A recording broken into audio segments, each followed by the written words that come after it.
अरावली की पहाड़ियों के बीच स्थित एक प्राचीन महल की कहानी है। इस महल का नाम था चंद्र महल और यह अपने अद्वितीय वास्तुकला और अद्भुत कला के कारण प्रसिद्ध था। लेकिन सालों से ये भी मशहूर था अपनी भूतिया कहानियों के लिए। इस महल का निर्माण राजा वीर प्रताप सिंह ने करवाया था, जो अपने समय के बहुत ही वीर और बहादुर राजा थे। महल का वास्तुकला अद्वितीय था और इसकी सुंदरता चारों ओर प्रसिद्ध थी। लेकिन एक दुर्भाग्यपूर्ण घटना ने इस महल को अभिशापित कर दिया। राजा वीर प्रताप सिंह की बेटी राजकुमारी मृदुला अपनी सुंदरता और ज्ञान के कारण प्रसिद्ध थी।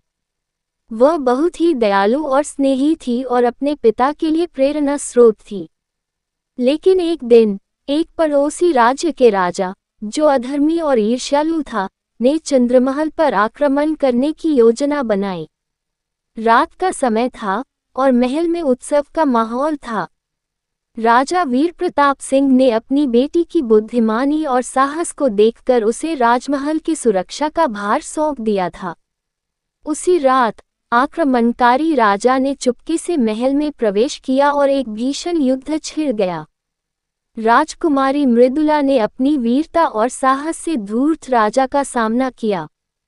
लेकिन दुर्भाग्यवश एक धोखेबाज सैनिक ने मृदुला को धोखा देकर उसे मार डाला। उसकी मौत के बाद कहा जाता है कि उसके आत्मा ने महल को कभी नहीं छोड़ा।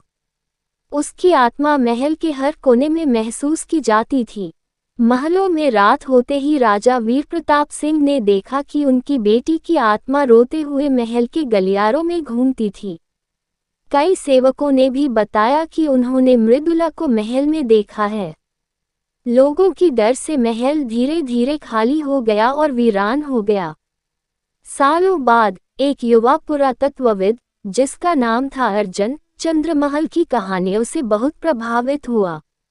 अर्जुन बहुत ही साहसी और जिज्ञासु था और उसने ठान लिया कि वह इस रहस्य को सुलझाकर रहेगा। अर्जुन ने महल का दौरा किया और वहां की हर कोने को बारीकी से देखा। उसे महल की सुंदरता और गरिमा से मोहित हो गया। लेकिन रात होते ही उसे अद्भुत और रहस्यमयी आवाजें सुनाई देने लगीं।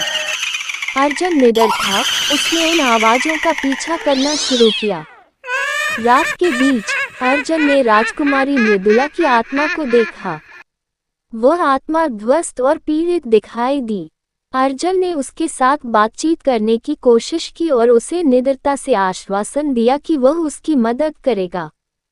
मृदुला की आत्मा ने अर्जुन को बताया कि उसकी आत्मा तभी शांत होगी जब अधर्मी राजा और उसके सैनिकों को उनकी करनी का एहसास हो जाएगा। अर्जुन ने ये सबक लिया और उसने इतिहास के पन्नों को खंगाला। अर्जुन ने बहुत खोजबीन की और आखिरकार एक दिन उसने उस अधर्मी राजा के वंशजों के भयावह कर्मों का पर्दाफाश किया।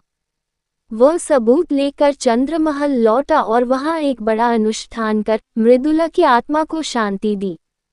उस घटना के बाद चंद्रमहल की भयंकर कहानियां समाप्त हो गईं। लोगों ने फिर से महल में आना जाना शुरू किया और उसकी सुंदरता का आनंद लिया। अर्जुन की बहादुरी और असाधारण कथा ने उसे एक महानायक बना दिया। आज भी चंद्रमहल अपनी रहस्यमयी महिमा और अद्वितीय वास्तुकला के लिए प्रसिद्ध है, लेकिन लोगों को मृदुला की आत्मा का साया अब कभी महसूस नहीं होता।